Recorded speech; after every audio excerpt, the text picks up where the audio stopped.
Cik tak tahu lah kalau nak bayar bil. Tak tahulah. Okay, hari ni kita dekat Felda Cuping. Kita nak pergi tengok kedai runcit ni dan nak try untuk close dan join P2U hari ni. Jom. Assalamualaikum. Cik, nak tanya boleh? Cik ada buat pembayaran bayar bil dengan top up? Cik tak tahu lah kalau nak bayar bil. Tak tahulah.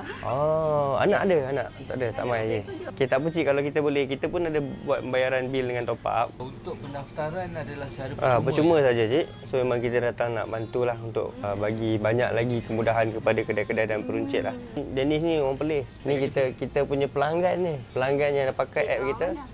Dia dah pakai kita 3 tahun dah. Ni nak kongsikan dekat anak cik nantilah. Mungkin saya bagi nombor telefon dengan nanti anak cik boleh kontak kami, boleh hubungi kami. Tadi yang jaga kedai tu adalah mak kepada tuan punya kedai.